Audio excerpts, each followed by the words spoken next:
ଆଜିର ମୋର ବାକ୍ୟ ମୁଁ ସମାପ୍ତ କରିବି। ଆମେ ଦୁଇଟା ବାକ୍ୟ ପଢ଼ିବା, ଯଦି କିଏ ସାହାଯ୍ୟ କରିବା। ପ୍ରଥମ ଏଫିସିଓ ତାର 2:8-10, ଆଉ କେହି ଜଣେ ପଢ଼ିବେ ଯାକୋବ 2:26। ଏ ବାକ୍ୟକୁ ପଢ଼ିକି ଆମେ ଆଗକୁ ବଢ଼ିବା।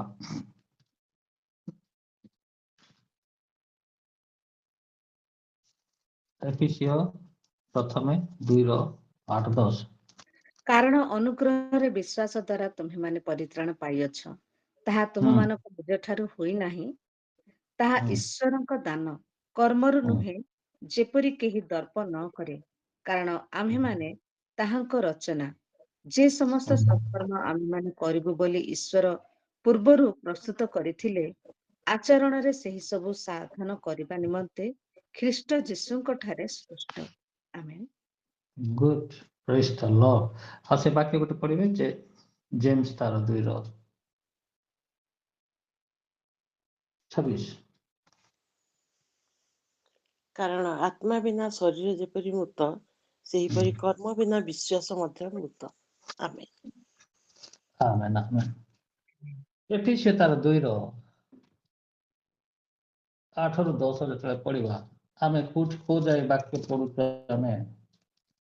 ଆମେ 8ରେ ବହୁତ ଗୁରୁତ୍ୱ ଦେଉଛୁ, କିନ୍ତୁ ତାହା ଆଗରେ ଯୋଉ 10ରେ ଲେଖା ହେଇଛି ତାହାକୁ ଗୁରୁତ୍ୱ କେହି ମଧ୍ୟ ଆମେ ଦଉନା। ଏଠାରେ ଏପରି ପୁନର୍ବାର ଆପଣମାନଙ୍କ ନିମନ୍ତେ ପଢ଼ିବା ପାଇଁ ଚାହେଁ। କାରଣ ଅନୁଗ୍ରହରେ ବିଶ୍ୱାସ ଦ୍ୱାରା ତୁମମାନେ ପରିତ୍ରାଣ ପାଇଛ। ପରିତ୍ରାଣକୁ ବିଶ୍ୱାସରେ ମିଳେ, କର୍ମ ଦ୍ୱାରା ନୁହେଁ। କିନ୍ତୁ ତାପରେ ଯୋଉ ବାକ୍ୟ ଲେଖା ହେଇଛି ତାକୁ ଗୁରୁତ୍ୱ ଦେବା ହେଉଛି ସବୁଠୁ ବଡ଼ ବିଷୟ। ତାହା ତୁମମାନଙ୍କ ନିଜ ଠାରୁ ହୋଇନାହିଁ, ତାହା ଈଶ୍ୱରଙ୍କର ଦାନ। ପରିତ୍ରାଣ ପ୍ରଭୁଙ୍କର ଦାନ। ଆମେ କୌଣସି ପ୍ରକାର ଚେଷ୍ଟା କଲେ ନିଜର ବୁଦ୍ଧି ବଳରେ ପାଇପାରିବାନି। ପରିତ୍ରାଣ ଏଇଟା ଏକ କ୍ୱାଲିଫିକେସନ। ଏଇ ପରିତ୍ରାଣ କ୍ୱାଲିଫାଇଡ ହେବା ପାଇଁ ହେଲେ ଯୀଶୁ ଯେ ସୃଷ୍ଟିକର୍ତ୍ତା, ସେ ପରମେଶ୍ୱର, ସେ ବିଶ୍ୱାସ ଆମମାନଙ୍କର ଆବଶ୍ୟକ। କିନ୍ତୁ ଆଗକୁ ଯୋଉ ବିଷୟ ଲେଖା ହେଇଛି, କ୍ରିୟାକର୍ମ ନୁହେଁ, ଯେପରି କେହି ଦର୍ପ ନ। 10 ପଦ ହଉଛି ଇମ୍ପୋର୍ଟାଣ୍ଟ। ଏଇ 8କୁ ବୁଝିବା ପାଇଁ ହେଲେ 10କୁ ଆମେ ଜାଣିବା ଦରକାର। କାରଣ ଆମମାନେ ତାହାଙ୍କର ରଚନା, ଯେ ସମସ୍ତ ସତ୍କାର୍ଯ୍ୟ ଆମମାନେ କରିବୁ ବୋଲି ଈଶ୍ୱର ପୂର୍ବରୁ ଆୟୋଜନ କରିଥିଲେ, ଆଚରଣରେ ସେ ସବୁ ସାଧନ କରିବା ନିମନ୍ତେ ଖ୍ରୀଷ୍ଟ ଯୀଶୁଙ୍କଠାରେ ସୃଷ୍ଟ। ବିଶ୍ୱାସ, ଇଟ୍ ଇଜ ୱେଲ୍ ଆଣ୍ଡ ଗୁଡ୍। ଆମେ ସେଇଦିନ ଆମେ ସାର୍ଟିଫାଇ, ମାନେ ପ୍ରଭୁ ମାନଙ୍କୁ ସାର୍ଟିଫାଇ କରୁଛନ୍ତି ଯେ ଆପଣ ପରିତ୍ରାଣର ଅଧିକାରୀ ହେବେ। କିନ୍ତୁ ସେ ପରିତ୍ରାଣ ଅଧିକାର ହେବା ପଛରେ କାରଣ ହେଉଛି ସତ୍କାର୍ଯ୍ୟ କରିବା ପାଇଁ, ଉତ୍ତମ କର୍ମ କରିବା ପାଇଁ। ଈଶ୍ୱରଙ୍କର ସେ ଯୋଉ ଗୁଣ ଆମମାନଙ୍କ ଜୀବନରେ ଅଛି, ବା ଯୋଉ ଗୁଣରେ ଆମମାନଙ୍କୁ ସୃଷ୍ଟି କରିଛନ୍ତି, ସେଇ ଗୁଣକୁ ଆମେ ସତ୍କାର୍ଯ୍ୟରେ କନଭର୍ଟ କରିବା ପାଇଁ ପ୍ରଭୁ ଆମମାନଙ୍କୁ ମନୋନୀତ କରିଛନ୍ତି, ପ୍ରଭୁ ଆମମାନଙ୍କୁ ଆହ୍ୱାନ କରିଛନ୍ତି। ତାହା ହିଁ ଜେମ୍ସ କହନ୍ତି, ଯାକୋବ କହନ୍ତି, କର୍ମ ବିନା ବିଶ୍ୱାସ ମୃତ। ଆମେ ଯଦି ଖ୍ରୀଷ୍ଟିଆନ ହେଇକି ମରିବା, ଆମ ଜୀବନରେ ସତ୍କାର୍ଯ୍ୟ ବା ସେହି ବିଶ୍ୱାସକୁ କର୍ମରେ ଆମେ ପ୍ରକାଶ କରୁନୁ, ତେବେ ଆମମାନଙ୍କର ବିଶ୍ୱାସ, ସେହି ବିଶ୍ୱାସ ପରିତ୍ରାଣ ଦେବ ନାହିଁ। କାରଣ ମୃତ ଜଳ, ମାନେ ମାଛ ଯେପରି ଜଳ ବିନା ମୃତ, ଆମମାନଙ୍କର ବିଶ୍ୱାସ ଏହି ସତ୍କାର୍ଯ୍ୟ ବା ଉତ୍ତମ କାର୍ଯ୍ୟ ବିନା ମୃତ ହେବ। ୟେସ୍, ପରିତ୍ରାଣ ସେଇ ଦିନଠୁ ଆରମ୍ଭ ହେବ, ବିଶ୍ୱାସ ଆରମ୍ଭ। ଯୀଶୁକୁ ଯୋଉମାନେ ବିଶ୍ୱାସ କରିବେ, ସେ ପରମେଶ୍ୱର, ସେ ପରିତ୍ରାଣକର୍ତ୍ତା, ସେ ସ୍ୱର୍ଗରୁ ଆସି ଜଗତକୁ ଆସିଲେ, ମନୁଷ୍ୟର ପାପ ବହନ କରିବା ପାଇଁ କ୍ରୁଶାରୋପିତ ହେଇଛନ୍ତି, ମୋହର ପାପ ବହନ କରି ଯାଇଅଛନ୍ତି। ଏଇ ବିଶ୍ୱାସ ତାକୁ ପରିତ୍ରାଣ ପାଇଁ ଲାଇସେନ୍ସ ଦେବ। କିନ୍ତୁ ସେଇ ପରିତ୍ରାଣକୁ ବଜାଇ ରଖିବା ପାଇଁ ହେଲେ ସେ କ'ଣ କରିବା ଦରକାର? ହି ଅର୍ ସି ହାଜ୍ ଟୁ ପ୍ରାକ୍ଟିସ। ସେଇ ବାକ୍ୟକୁ, ସେ ଈଶ୍ୱରଙ୍କର କ୍ୟାରେକ୍ଟରକୁ ସେମାନେ ପ୍ରାକ୍ଟିସ କରିବା ଦରକାର। କ'ଣ?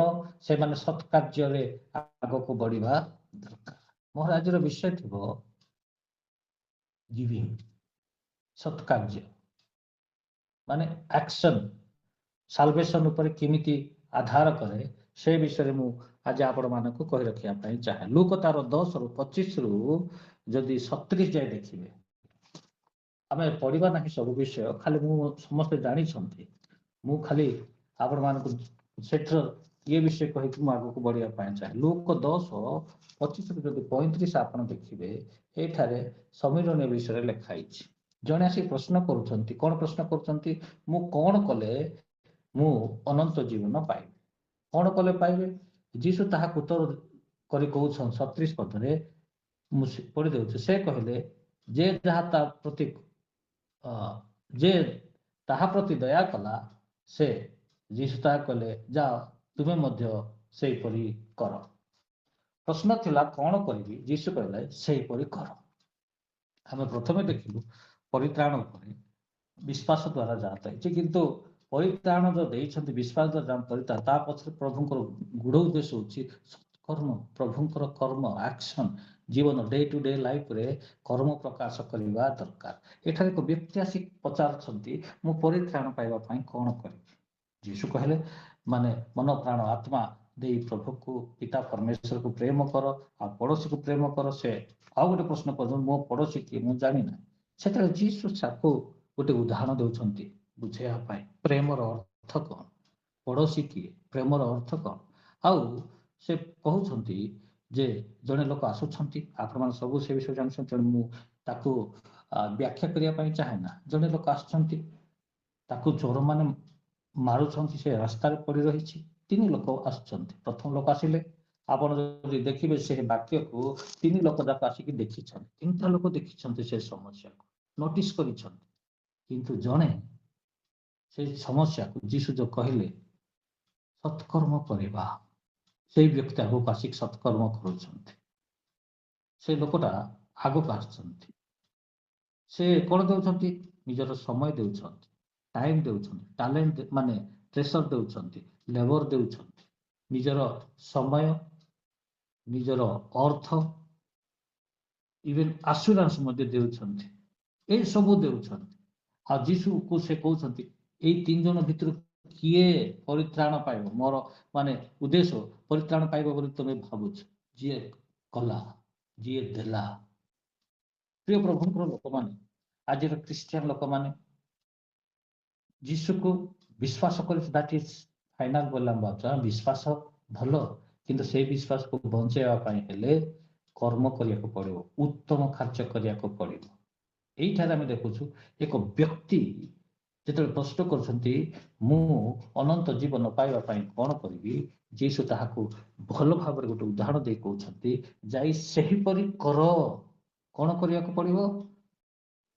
ଜଣଙ୍କ ଦୁଃଖରେ ଦୁଃଖୀ ହେବାକୁ, ଜଣକୁ ସାହାଯ୍ୟ କରିବା।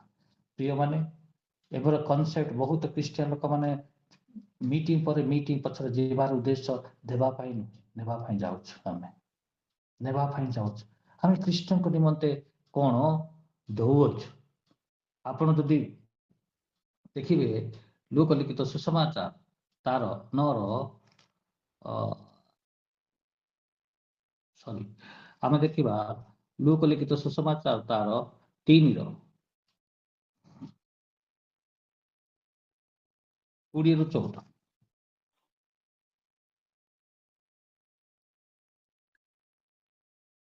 ଲୁକ ଲିଖିତ ସୁସମାଚାର 3ର 20ରୁ 14।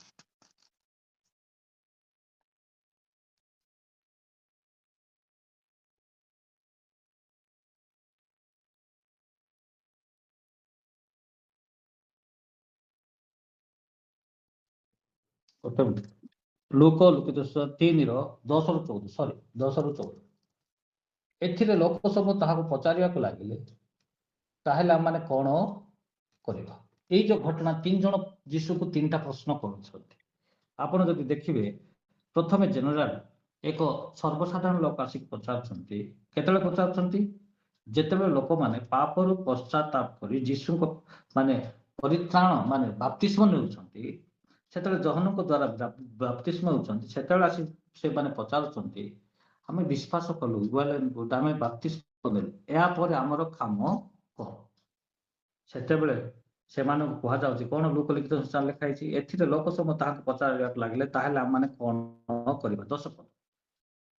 ସେ ସେମାନଙ୍କୁ ଉତ୍ତର ଦେଲେ ଯାହାର 2ଟି ପୋଷାକ ଅଛି ସେ ଯେ ଯାହାର ନାହିଁ ତାହାକୁ ଗୋଟିଏ ଦେଉ, ପୁଣି ଯାହାର ଖାଦ୍ୟ ଅଛି ସେ ସେଇପରି କରୁ। ଖ୍ରୀଷ୍ଟିଆନ ଜୀବନ ବିଶ୍ୱାସ ପରେ, ବାପ୍ତିସ୍ମ ନେଲା ପରେ ଏକ ପ୍ରଶ୍ନ ଆସିଛି, ୟା ପରେ ଆମର କାମ କଣ? ଆମେ ସମସ୍ତେ ବାପ୍ତିସ୍ମ ନେଇଛୁ, ବିଶ୍ୱାସ କରିଛୁ, ତାପରେ କାମ କଣ? ଆମମାନେ ଉତ୍ତମ ଭାବରେ ଜାଣିବା ଦରକାର। ତାହା ଆମମାନଙ୍କ ଜୀବନରେ ଜାଣିବା ନିହାତି ଆବଶ୍ୟକ। ଆଉ ସେମାନଙ୍କର ପ୍ରଶ୍ନର ଉତ୍ତର ହେଉଛି ସେ କଣ କହୁଛନ୍ତି? ସେମାନଙ୍କୁ ଉତ୍ତର ଦେଲେ, ଯାହାର 2ଟି ପୋଷାକ ଅଛି ସେ ଯାହାର ନାହିଁ ତାହାକୁ ଗୋଟିଏ ଦେଉ, ପୁଣି ଯାହାର ଖାଦ୍ୟ ଅଛି ସେହିପରି ତାହା କରୁ। ଏଇଟା ହଉଛି ଲୋକମାନେ ଆସି ପ୍ରଶ୍ନ କଲେ। ଦ୍ୱିତୀୟ ପ୍ରଶ୍ନ ଜଣେ କରଗ୍ରାହୀ ଆସି ପଚାରୁଛନ୍ତି ସେଇ ପ୍ରଶ୍ନ ବାପ୍ତିସ୍ମ ନେଲା ପରେ ଆମମାନେ କଣ କରିବା? କରଗ୍ରାହୀ ମାନେ ମଧ୍ୟ ବାପ୍ତିସ୍ମ ପାଇବାକୁ ଆସି ତାହାକୁ ପଚାରିଲେ, ହେ ଗୁରୁ, ଆମମାନେ କଣ କରିବା? ସେମାନଙ୍କୁ କହିଲେ, ତୁମମାନଙ୍କ ନିମନ୍ତେ ଯେତିକି ନିୟମ ଅଛି ତାଠାରୁ ଅଧିକ ଆଦାୟ କର ନାହିଁ। ତାପରେ ନେକ୍ସଟ ଗୁରୁ ସୈନିକମାନେ ମଧ୍ୟ ତାହାକୁ ପଚାରିବାକୁ ଲାଗିଲେ, ଆଉ ଆମମାନେ କଣ କରିବା? ସେମାନେ କହିଲେ, ବଳରେ କି ଛଳରେ କାହାର ଧନ ହରଣ କର ନାହିଁ, ପୁଣି ତୁମମାନଙ୍କର ବେତନରେ ସନ୍ତୁଷ୍ଟ ହେଇଥା। ଏଠି 3ଟା ଲୋକ ଆସୁଛନ୍ତି, ପ୍ରଶ୍ନ କରୁଛନ୍ତି, ପ୍ରଭୁକୁ ବିଶ୍ୱାସ କଲା ପରେ ବାପ୍ତିସ୍ମ ନେଲା ପରେ ଆମେ କଣ କରିବୁ? ବାପ୍ତିସ୍ମ ପରେ ଆମର କାମ କଣ? ଏଇଠାରେ ପ୍ରଭୁ 3 ଲୋକକୁ 3ଟା ଉତ୍ତର ଦେଇଛନ୍ତି।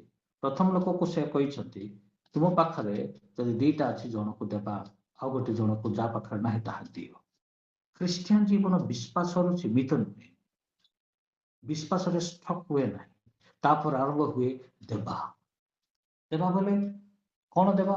ଆମମାନଙ୍କ ଜୀବନରେ ପ୍ରଭୁ ଯୋଉ ଆମମାନଙ୍କୁ ଟାଇମ ଦେଇଛନ୍ତି, ଜୀବନ କାଳ ଆମେ ଲୋକମାନଙ୍କ ନିମନ୍ତେ ଅନ୍ୟର ଅଭାବ ପୂର୍ଣ୍ଣ କରିବା ନିମନ୍ତେ ସମୟ ଦେବା ଦରକାର। ଯେପରି ମୁଁ ଆପଣଙ୍କୁ ଉଦାହରଣ ଦେଲି, ଏକ ବ୍ୟକ୍ତି ଦରମର ଅବସ୍ଥାରେ ଅଛି, ସେ ବ୍ୟକ୍ତି ଆସି ତାକୁ ସମୟ ଦେଉଛି, ଅର୍ଥ ଦେଉଛି, ପରିଶ୍ରମ ଦେଉଛି, ଆଶ୍ୱାସ ମଧ୍ୟ ଦେଉଛି। ଆଉ ଯଦି ଆମେ ଦେଇନୁ ତେବେ ଆମେ ପରିତ୍ରାଣର ଅଧିକାରୀ ହେବୁନି। ଆମର ଖାଲି ବିଶ୍ୱାସ ଯଥେଷ୍ଟ ନୁହଁ। ଯୀଶୁ ବିଶ୍ୱାସ, ଆମେ ସମସ୍ତେ ବିଶ୍ୱାସ କରୁଛୁ, ତେଣୁ ତ ଯୀଶୁ କହିଲେ, ସମସ୍ତେ ମତେ ବିଶ୍ୱାସ କରି, ମୁଁ ବାକ୍ୟ ମିଶେଇକି କହୁଛି, ସମସ୍ତେ ବିଶ୍ୱାସ କରି ମତେ ପ୍ରଭୁ ପ୍ରଭୁ କହିବା ଲୋକ ପରିତ୍ରାଣ ପାଇବେ ନାହିଁ, ସ୍ୱର୍ଗକୁ ଯିବେ ନାହିଁ। ତେଣୁ ଦେବା ହଉଛି ଇମ୍ପୋର୍ଟାଣ୍ଟ। ଦେବା ବୋଲେ ଆପଣ ଭାବନ୍ତୁ ନା ଖାଲି ପଇସା ଦେବା, ଆପଣ ସମୟ ଦେବା ଦରକାର, ଆପଣ ଲେବର ଦେବା ଦରକାର। ପ୍ରଭୁ ଯୋଉ ଆପଣଙ୍କ ପାଖରେ ଟ୍ୟାଲେଣ୍ଟ ଦେଇଛନ୍ତି ସେ ଟ୍ୟାଲେଣ୍ଟକୁ ବ୍ୟବହାର କରିବା ଦରକାର। ପ୍ରଭୁ ଯୋଉ ଆପଣଙ୍କ ଯୋଉ ଟ୍ରେସର ଦେଇଛନ୍ତି, କଣ ଟ୍ରେସର ହୋଇପାରେ? ମୁଭେବୁଲ, ଇମୁଭେବୁଲ। ଈଶ୍ୱରଙ୍କ ନିମନ୍ତେ ଦେବା, ଈଶ୍ୱରଙ୍କ ରାଜ୍ୟ ବିସ୍ତାର ନିମନ୍ତେ, ଏକ ବ୍ୟକ୍ତିର ଅଭାବ ପୂର୍ଣ୍ଣ କରିବା ନିମନ୍ତେ। ଏକ ବ୍ୟକ୍ତିକୁ ଯଦି ନିଡ୍ ଅଛି ଆଉ ସେଇ ନିଡ୍କୁ ପୂର୍ଣ୍ଣ କରିବା ପାଇଁ ଆପଣଙ୍କ ପାଖରେ ସାମର୍ଥ୍ୟ ଅଛି, ଆପଣ ଦେବା ଦରକାର। ବେଳେବେଳେ ଆମ ଲୋକମାନେ କହନ୍ତି, ନାହିଁ ତ ଦେବି କୋଉଠି, ସମୟ ନାହିଁ। ଏଇଟା ମୁଁ ମାନେ ଟ୍ରେନିଂ କରିଛି, ଏଇ ଯୋଉ ମୁଁ ଆପଣମାନଙ୍କୁ କହୁଛି, ଏଇଟା ମୁଁ ହାଇଦ୍ରାବାଦ, ବାଙ୍ଗାଲୋର ଆଉ ଦିଲ୍ଲୀ ଟ୍ରେନିଂ କରିଥିଲି। ସବଜେକ୍ଟ ଥିଲା, ଆପଣମାନଙ୍କ ମଧ୍ୟରୁ କିଏ ବୋଧେ ଏଇ ସବଜେକ୍ଟ ଉପରେ ଜାଣିଥିବେ ଭଲରେ। ସେଇ ସବଜେକ୍ଟ ନାଁ ହଉଛି ଏସଓଜି, ଷ୍ଟେସନ୍ସ ଅଫ ଜେନେରୋସିଟି। ଜେନେରୋସିଟି ଉପରେ, ଦେବା ଉପରେ। ମୁଁ ଏଇ ସବଜେକ୍ଟ ଯେତେବେଳେ ପଢିଲି, ମୋର ଥଟ୍ ପ୍ରୋସେସ ଚେଞ୍ଜ ହେଇଗଲା, ସମ୍ପୂର୍ଣ୍ଣ ଚେଞ୍ଜ ହେଇଗଲା। ମୁଁ ସଦାବେଳେ ଖୋଜେ, ପ୍ରଭୁ ମୋର ସାକ୍ଷୀ, how I can be a blessing for someone who need. ମୁଁ ଅନ୍ୟମାନଙ୍କ ପାଇଁ କିପରି ଆଶୀଷର କାରଣ ହେବି। ମାନେ ମୋର ପଦବୀ ମତେ ସ୍ୱର୍ଗକୁ ନେବ ନାହିଁ, ମୋର ରବାର ଆରାଧନା କରିବାଟା ସ୍ୱର୍ଗକୁ ନେବ ନାହିଁ, ମୁଁ ରବାର ପ୍ରଚାର କରିବାଟା ମତେ ସ୍ୱର୍ଗକୁ ନେବ ନାହିଁ। ମତେ ଯଦି ସ୍ୱର୍ଗକୁ ନେବ, ଯାହା ମୁଁ ଦେଇଛି ତାହା ନେବ, ଯାହା ମୁଁ ରଖିଛି ତାହା ମତେ ସ୍ୱର୍ଗକୁ ନେବ ନାହିଁ। କାରଣ ବାଇବଲ ଲେଖା ହେଇଛି, ଆମର କାମ, ଆମର କର୍ମ, ଆମର ଅନୁଭୂତି ହେବ। ଯାହା ଦେଇଛି ତାହା ମତେ ନେବ, ଯାହା ରଖିଛି ତାହା ନେବ ନାହିଁ। ତେଣୁ ପ୍ରିୟ ପ୍ରଭୁଙ୍କର ଲୋକମାନେ, ଏଇଠାରେ 3ଟା ଯୋଉ ପ୍ରଶ୍ନର 3ଟା ଉତ୍ତର ହେଉଛି ଯେ କଣ? ସେ 3ଟା ଉତ୍ତର ପ୍ରଭୁ କହୁଛନ୍ତି, ଯାହାର ଗୋଟେ ଅଛି ତାହା ଦେଉ। ଆଉ ଜଣକୁ ଆଡଭାଇସ୍ କରୁଛନ୍ତି, ଯେତିକି ନେବା କଥା ସେତିକି ନିଅ, ଅଧିକ ନିଅ ନାହିଁ। ଆଉ ଜଣକୁ ଆଡଭାଇସ୍ କରୁଛନ୍ତି ବଳପୂର୍ବକ। ଏଇ 2 ଜଣକୁ ମୋର ଭାଷାରେ ଏମିତି ମୁଁ ବୁଝେ, ପ୍ରଥମ ଲୋକକୁ ମାନେ ଦ୍ୱିତୀୟ ଲୋକକୁ ଆଉ ତୃତୀୟ ଲୋକ କହୁଛନ୍ତି ଅନ୍ୟାରେ ନିବୃତ୍ତ ହୁଅ। ପ୍ରଥମ ବ୍ୟକ୍ତିକୁ କହୁଛନ୍ତି, ଯାହାର 2ଟା ଅଛି ଗୋଟେ ଦିଅ, ଦେବାରେ ପ୍ରବୃତ୍ତ। ଖ୍ରୀଷ୍ଟିଆନ ଜୀବନ ଯେତେବେଳେ ବିଶ୍ୱାସ କରେ, ପରିତ୍ରାଣ ପାଏ, ସେଇ ଦିନଠୁ ସେ ଗୋଟିଏ ବିଷୟ ଜାଣିବା ଦରକାର, ଅନ୍ୟାୟରୁ ନିବୃତ୍ତ, ଦେବାରେ ପ୍ରବୃତ୍ତ ହେବା ଦରକାର। ପ୍ରଭୁ ଯୋଉ ଆମମାନଙ୍କୁ ଦେଇଛନ୍ତି ଯାହାବି, ହୁଏତ ଟ୍ୟାଲେଣ୍ଟ, ହୁଏତ ଟାଇମ, ହୁଏତ ଆସେଟ ବା ଟ୍ରେସର, ହୁଏତ ଯେକୌଣସି ବିଷୟ ପ୍ରଭୁ ଆମମାନଙ୍କ ଜୀବନରେ ଦେଇଛନ୍ତି। ଯେମିତି ପ୍ରତିଦିନ ଭାଇ ଏଇ ପ୍ରଭାତରେ ପ୍ରଭୁ ଯୋଉ ତାକୁ ଗିଫ୍ଟ ଦେଇଛନ୍ତି, ଆରାଧନା କରିବାଟା, ତାକୁ ସେ ଆମମାନଙ୍କୁ ଦେଉଛନ୍ତି।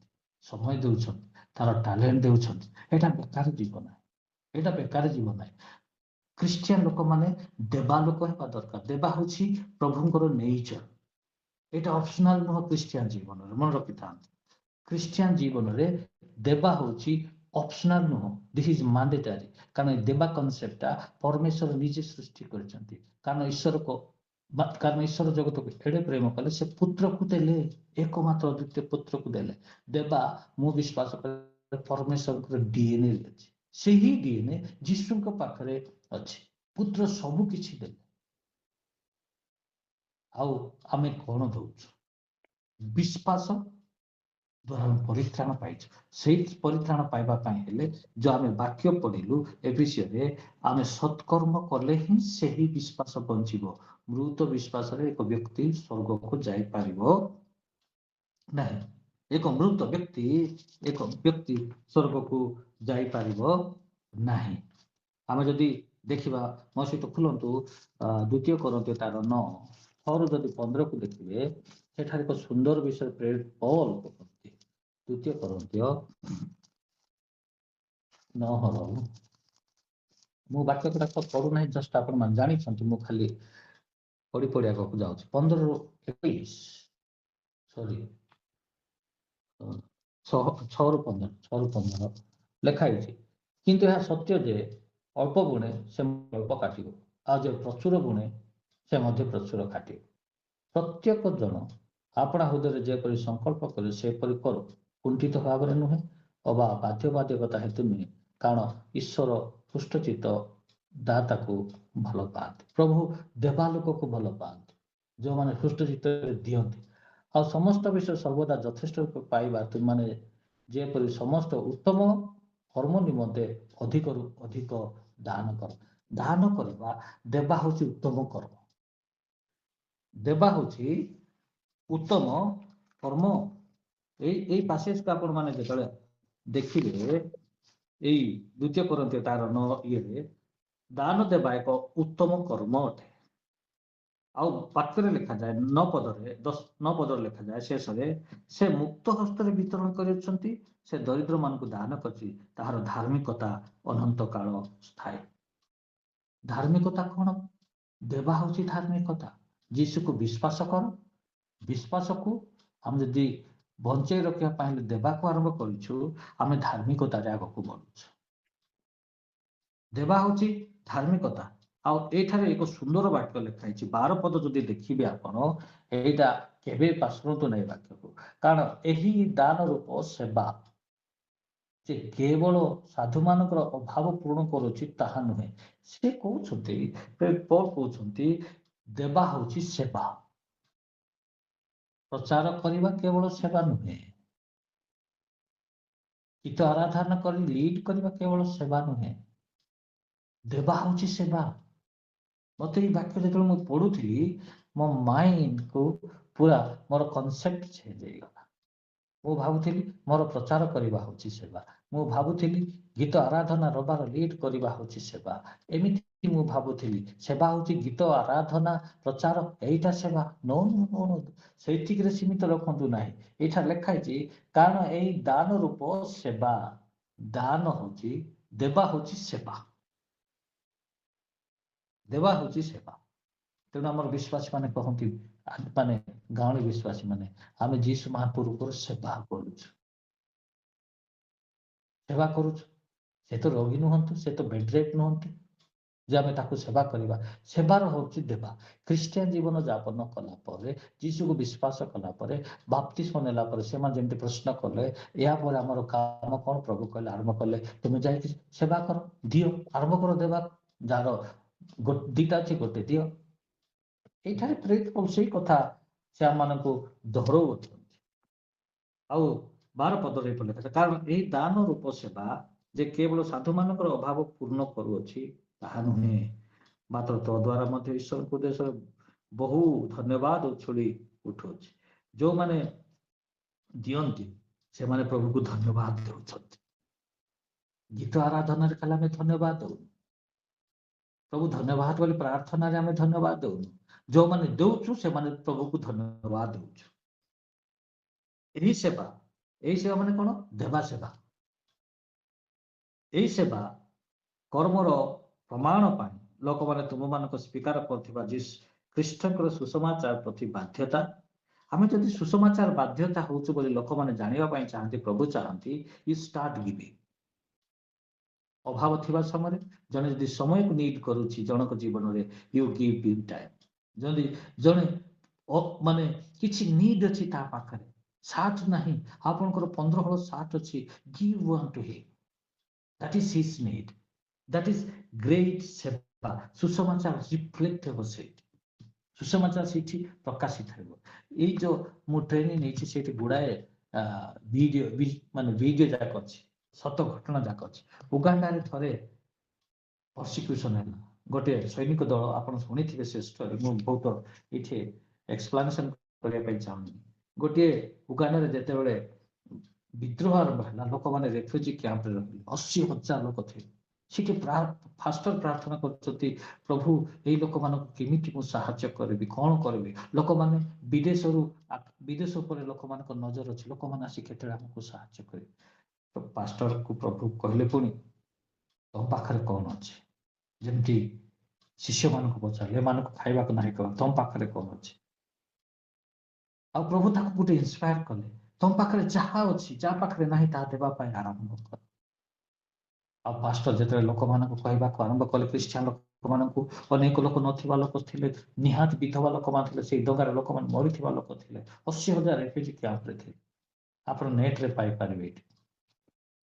ସେତେବେଳେ ଯେତେବେଳେ ଗୋଟେ ଗୋଟେ ବ୍ଲାଙ୍କେଟ୍ ବାଣ୍ଟୁଛନ୍ତି, କାହା ପାଖରେ ବ୍ଲାଙ୍କେଟ୍ 2ଟା ଲେଖା ଥିଲା, ଗୋଟେ ଗୋଟେ ବାଣ୍ଟୁଛନ୍ତି, ଗୋଟେ ଝିଅ ସେତେବେଳେ କହିଲେ, ମୁଁ ଆଜି ଭାବୁଛି ମୋର ପ୍ରଭୁ ମତେ ସ୍ମରଣ କଲେ, ପରମେଶ୍ୱର ମତେ ସ୍ମରଣ କଲେ।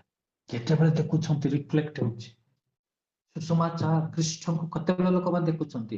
ନିଡ୍ ଥିବା ଲୋକମାନେ ଯେତେବେଳେ ଏଇ ଲୋକମାନଙ୍କ ଦ୍ୱାରା ନିଡ୍କୁ ଦେଖୁଛନ୍ତି, ଏକ ବ୍ଲାଙ୍କେଟ୍ ଭିତରେ ଖ୍ରୀଷ୍ଟଙ୍କୁ ସେ ଦେଖୁଛନ୍ତି, ପ୍ରଭୁଙ୍କୁ ସେ ଦେଖୁଛନ୍ତି। ମୁଁ ଆଜି ଭାବୁଛି ପ୍ରଭୁ ମତେ ଆଜି ସ୍ମରଣ କଲେ। ପ୍ରିୟ ପ୍ରଭୁଙ୍କର ଲୋକମାନେ, ଆମମାନେ ମାନେ ସାଲଭେସନ ଓରିଏଣ୍ଟେଡ ଲୋକମାନେ, ଆମେ ଫେଥ୍ ପାଇଛୁ, ମନେ ରଖିଥାନ୍ତୁ, ଆମେ ଆକ୍ସନ ଓରିଏଣ୍ଟେଡ ହେବା ଦରକାର। କାମ ନ କଲେ, ଆମେ ଯଦି ଈଶ୍ୱରଙ୍କର ବାକ୍ୟ ଯେତେ ବି ଆମେ ଶିଖୁଛୁ, ଦିନ ରାତି ମାନେ ମିଟିଂ ଗୁଡାକରେ ନିଜେ ଅଧ୍ୟୟନ କରୁଛୁ, ଏଇଟା ଯଦି କାମକୁ ଆସିନାହିଁ, କର୍ମରେ ଆସିନାହିଁ, ତେବେ ଆମ ସେହି ବିଶ୍ୱାସ ଆମମାନଙ୍କୁ ପରିତ୍ରାଣ ଦିଏ ନାହିଁ। ଆଉ ସେଠାରେ ଲାଷ୍ଟ ପଦରେ ଲେଖାଯାଏ, ମୁଁ ଆପଣମାନଙ୍କ ପାଇଁ ପଢି ଦେଉଛି 12 ପଦରେ, ପୁଣି ସାଧୁମାନଙ୍କର ସମସ୍ତଙ୍କ ତୁମମାନଙ୍କର ସହଭାଗିତାରେ ସଫଳତା ସକାଶେ ଈଶ୍ୱରଙ୍କର ମହିମା କୀର୍ତ୍ତନ କରୁଅଛନ୍ତି। 14 ପଦ, ଆଉ ତୁମମାନଙ୍କ ପ୍ରତି ଈଶ୍ୱରଙ୍କର ଅତ୍ୟଧିକ ଅନୁଗ୍ରହ ହେତୁ ସେମାନେ ମଧ୍ୟ ତୁମମାନଙ୍କ ନିମନ୍ତେ ପ୍ରାର୍ଥନା କରୁ କରୁ ତୁମମାନଙ୍କ ପ୍ରତି ଅନୁରକ୍ତ ଅଟନ୍ତି। ଈଶ୍ୱରଙ୍କର ଅକଥନୀୟ ଦାନ ନିମନ୍ତେ ତାହାଙ୍କର ଧନ୍ୟବାଦ।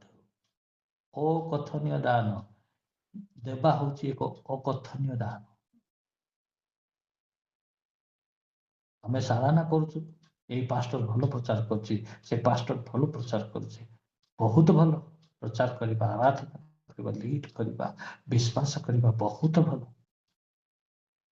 ଦେବା ହଉଛି ଅକଥନୀୟ ଦାନ, ଦେବା ହଉଛି ସେବା, ଦେବା ହଉଛି ଧାର୍ମିକ କାର୍ଯ୍ୟ, ସତ୍କର୍ମ, ଆଉ ଦେବା ପୁଣି ଧାର୍ମିକତାର ଫଳ ବୋଲି ଲେଖା ହେଇଛି ସେଇ 10 ପଦରେ।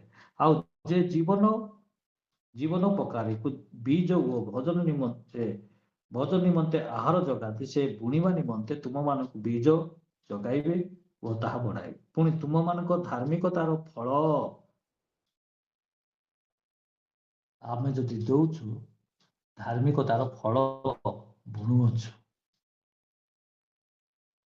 ଆମେ ଯେତେବେଳେ ଦେବାକୁ ଆରମ୍ଭ କରୁଛୁ, ଆମେ ତାକୁ କନଭର୍ଟ କରୁଛୁ। ଯେମିତି ଗୋଟେ ଓଡ଼ିଆ ଅଛି, କି ପୋକ, ସେଇଟା ମୋର ମାଇଣ୍ଡରେ ଆସୁନି, ମାଇଣ୍ଡରେ ଆସିଲେ ମୁଁ କହିବି। ବଟରଫ୍ଲାଇ ହେବ, ସେ ବଟରଫ୍ଲାଇ ହେବ। ଏକ୍ଜାକ୍ଟଲି ଆମର ବିଶ୍ୱାସ ଯେତେବେଳେ ଟ୍ରାନ୍ସଫର ହେବ, ମାନେ ଆକ୍ସନରେ, ସେ ବଟରଫ୍ଲାଇ ଭଳିଆ ସୁନ୍ଦର ସୌନ୍ଦର୍ଯ୍ୟ ଭାବରେ ଦେଖାଯିବ। ଆମେ ପଢିବା ମାଥ୍ୟୁ 25 ର 31 ରୁ 40। ମାଥ୍ୟୁ ତାର 25:31-40 ଯେତେବେଳେ ଆମେ ଦେଖିବା, ଏଠାରେ ଏକ ସୁନ୍ଦର ବାକ୍ୟ ଲେଖା ହେଇଛି।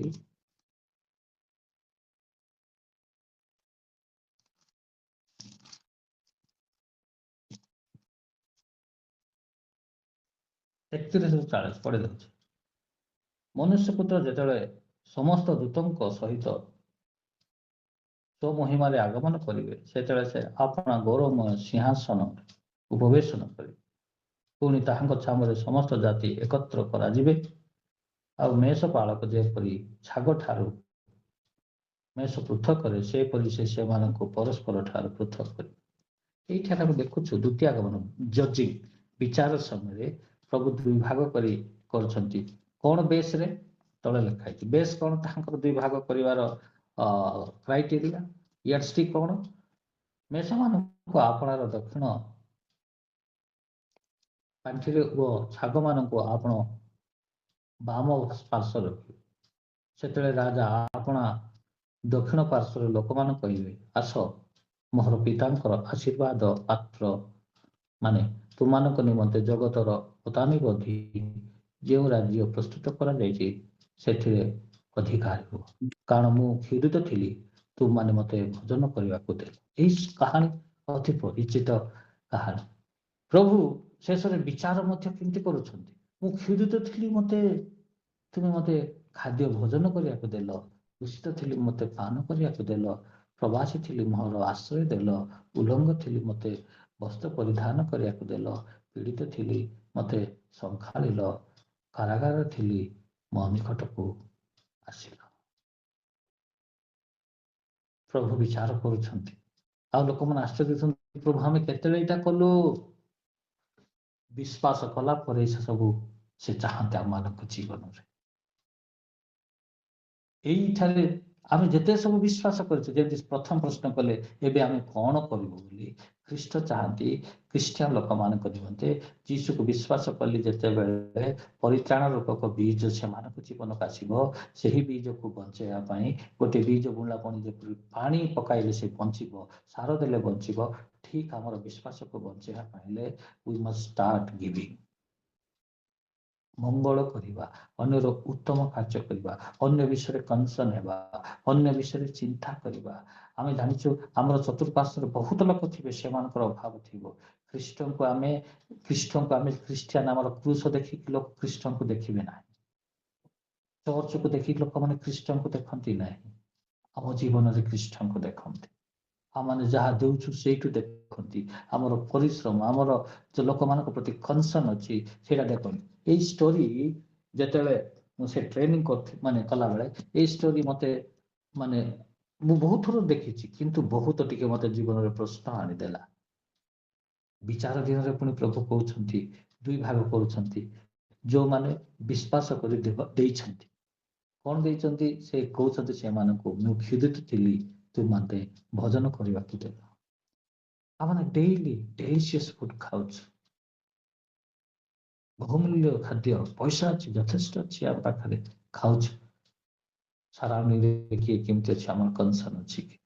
ସେ କହୁଛନ୍ତି କାହାକୁ ଏମାନେ ଦେଇଛନ୍ତି?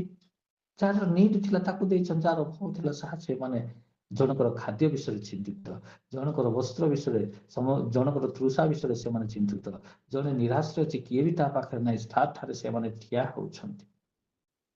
ଏଇଟା ଅଛି ଖ୍ରୀଷ୍ଟିଆନିଟି। ଆମେ ପରିତ୍ରାଣ ପାଇଲା ପରେ, ବାପ୍ତିସ୍ମ ନେଲା ପରେ କଣ କରିବୁ ଯେତେବେଳେ ପ୍ରଶ୍ନ ହୁଏ, ପ୍ରଭୁ ପ୍ରଥମେ ସେମାନଙ୍କୁ ଉତ୍ତର ଦେଲେ, ଯାହା ପାଖରେ 2ଟା ବସ୍ତ୍ର ଅଛି ଗୋଟେ ଯାଇକି ଦିଅ, ଯାହା ପାଖରେ ଖାଇବାକୁ ନାହିଁ ତାହାକୁ। ଯେତେବେଳେ ଏକ ବ୍ୟକ୍ତି ଆସି ପଚାରୁଛନ୍ତି ମୁଁ ପରିତ୍ରାଣ ପାଇବା ପାଇଁ କଣ କରିବି, ଯୀଶୁ କହିଲେ ପ୍ରଥମେ ତମେ କଣ ଶାସ୍ତ୍ର ହିଁ ବୁଝିପାରୁନ? ପିତା ପରମେଶ୍ୱରକୁ ପ୍ରେମ କର ଆଉ ପଡୋଶୀକୁ ପ୍ରେମ କର। ସେ ଯେତେବେଳେ ପ୍ରଶ୍ନ କଲେ ମୋର ପଡୋଶୀ କିଏ, ଉଦାହରଣ ଦେଉଛନ୍ତି ଯିଏ କରିଛି, ଯିଏ ଦେଇଛି, ଯିଏ ସମୟ ଦେଇଛି, ଯିଏ ଅର୍ଥ ଦେଇଛି, ଯିଏ ଆସୁରାନ୍ସ ଦେଇଛି, ଅନ୍ୟ ଆଗରେ ଠିଆ ହେଇଛି, ଅସୁବିଧାରେ ଠିଆ ହେଇଛି, ସେ ପାଇବ। ମୁଁ ପରିତ୍ରାଣ କେମିତି ପାଇବି? ମୁଁ ଏଇପରି କର, ତାହେଲେ ତମେ ପାଇବ। ପ୍ରିୟମାନେ, ଆମେ କରିବା ଲୋକ ହେବା ଦରକାର। ଆମ ବିଶ୍ୱାସକୁ ଭୁଜଳାରେ ବାନ୍ଧି ରଖିବା ଖ୍ରୀଷ୍ଟିଆନ ହେବା ନାହିଁ। ଆମ ପାଖରେ ଯେତିକି ମାକ୍ସିମମ୍, ତେଣୁ ତ ପ୍ରଭୁ ଯେତେବେଳେ ଅବ୍ରାହମକୁ ଡାକିଲେ କହିଲେ ତୁମେ ଅନ୍ୟର ଆଶୀର୍ବାଦର କାରଣ କେତେବେଳେ ଆମେ ଆଶୀର୍ବାଦର କାରଣ ହେବୁ ରବିବାର ଯାଇ ଘରେ ଆସିକି ଆରାଧନା କରି ଖାଇ ପିଇକି ପଡୋଶୀ ଘରେ ଅସୁବିଧା ଥିଲେ ଆମେ କଣ ଆଶୀର୍ବାଦର ଆକାର ହେବା କି नो ସେଲ୍ଫ ସେଣ୍ଟ୍ରିକ ଲାଇଫ ସେଇଟା ସେଲ୍ଫ ସେଣ୍ଟ୍ରିକ ଆମେ ପଇସା ପାଉଛୁ ପ୍ରଭୁ ଅନୁଗ୍ରହ କରୁଛନ୍ତି ଚାକିରି ଦେଇଛନ୍ତି କି କୌଣସି ଗୋଟେ ଅଲଗା ସୋର୍ସ ଦେଇଛନ୍ତି ଆମେ ଖାଉଛୁ ପିଉଛୁ ରହୁଛୁ ଆମେ କାହା ପ୍ରତି କେବେ କନସର୍ନ ଅଛୁ ଆମେ କଣ କରିବା ଗୋ ଏଣ୍ଡ ଗିଭ୍ ଦିଅ ଏଇଠାରେ ଆପଣ ମୁଁ ଦେଖିପାରୁଛି ପ୍ରଭୁ ବିଚାର ଦିନରେ ମଧ୍ୟ ଏଇ ଖ୍ରୀଷ୍ଟିଆନ ଲୋକମାନଙ୍କୁ ଦୁଇ ଭାଗରେ ବିଭକ୍ତ କରୁଛନ୍ତି ଯିଏ ଦେଇଛି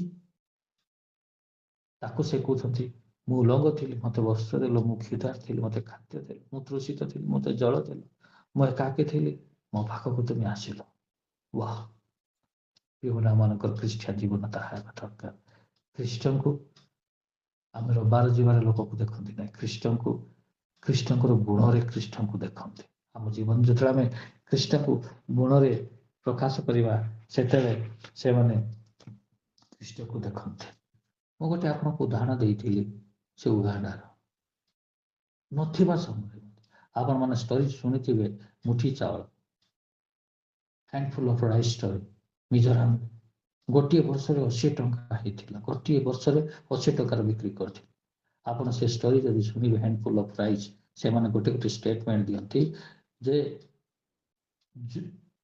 ମିଜୋରାମ ଗରିବ ଷ୍ଟେଟ ଲୋକମାନେ ଗରିବ ହେଲେ ଦିଅନ୍ତି ନାହିଁ ବୋଲି ଭାବନ୍ତି ପ୍ରଭୁ ବି ଆପଣ ଗୋଟେ ଅଧିକଠୁ ଆଶା କରନ୍ତି ସେମାନେ କହନ୍ତି ଯୋଉ ପର୍ଯ୍ୟନ୍ତ ପ୍ରଭୁ ଆମକୁ ଖାଇବାକୁ ଦେଇଛନ୍ତି ସେଇ ପର୍ଯ୍ୟନ୍ତ ଆମ ପାଖରେ କିଛି ଅଛି ପ୍ରଭୁକୁ ଦେବା ନିମନ୍ତେ ମୁଠି ଚାଉଳ ରଖୁଛନ୍ତି ଆଜି ପ୍ରଭୁ ଦେଇଛନ୍ତି ବୋଲି ମୁଠାଟେ ଚାଉଳ ଆଣିକି ରଖୁଛନ୍ତି ପ୍ରଭୁଙ୍କର ସେବା ପାଇଁ ସେମାନେ ଯୋଉ ଚର୍ଚ୍ଚ ଏବେ 8,000 ମିଶନାରୀକୁ ବନେଇଛି ଯୋଉ ଚର୍ଚ୍ଚ ଅନ୍ୟମାନଙ୍କ ପାଇଁ ଏକ ଆଶୀର୍ବାଦର କାରଣ ହେଇଛି ଆପଣ ଷ୍ଟୋରି ଶୁଣିଥିବେ ଆପଣମାନେ ନେଟରେ ଯାଇକି ଦେଖନ୍ତୁ ଏକ ବ୍ୟକ୍ତି ଯାହାଙ୍କର ନାମ ହଉଛି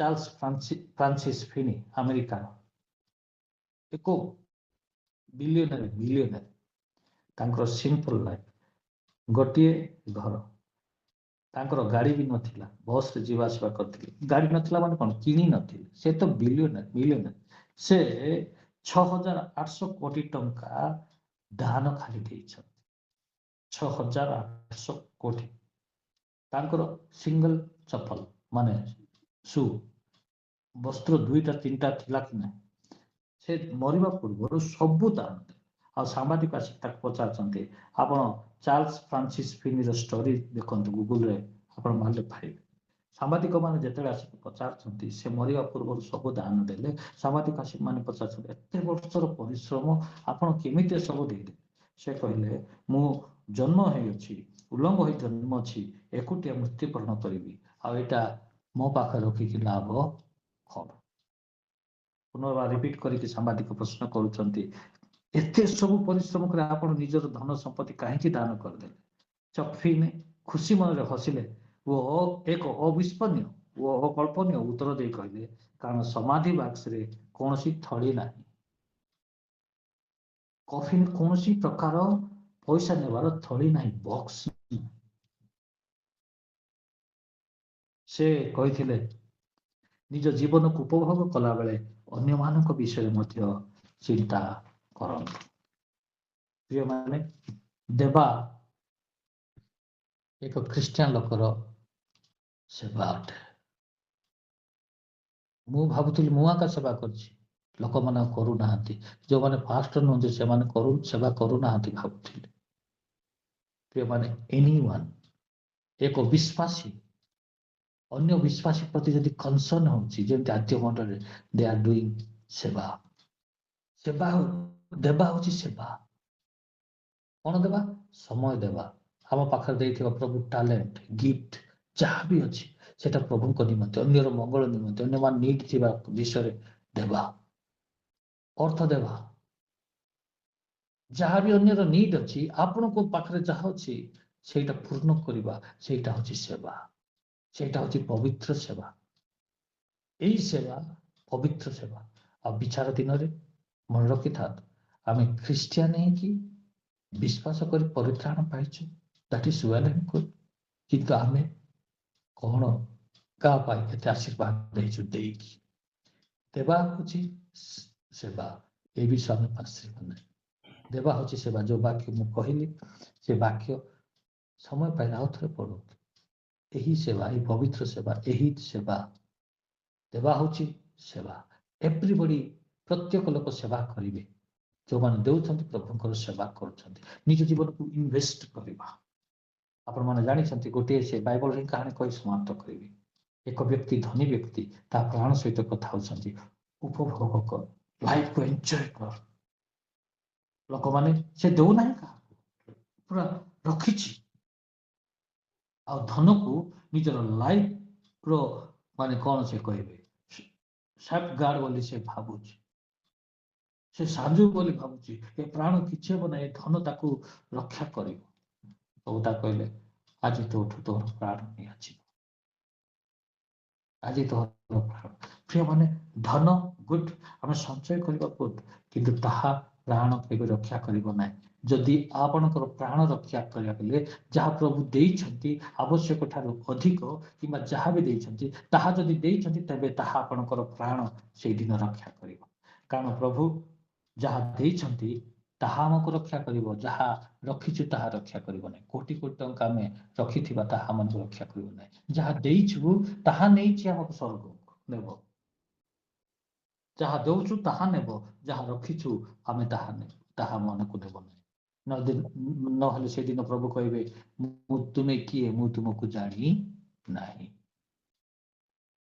जो माने देइछन्ति से मानकर कर्म को सब स्मरण करिवो मु गरीब थिली माने अभाव रे थिली मोर अभाव मच मु जल अभाव रे थिले जल देलो खाद्य अभाव रे थिली खाद्य देलो वस्त्र अभाव रे थिली वस्त्र देलो मते जनकर सहारा दरकार थिला मते जनकर समय दरकार थिला जनकर काउंसिल दरकार थिला तुमे मते देइछ प्रभु आमे देवा लोक हेबा दरकार देवा एक ऑप्शनल नुह एटा मैंडेटरी एटा मानकर नेचर हेबा दरकार गुण गुण आइस गुण जेपरी थंडा ख्रिस्टियन लोकर गुण देवा गुण हेबा दरकार अल्प वाक्य प्रभु समस्त को आशीर्वाद करନ୍ତୁ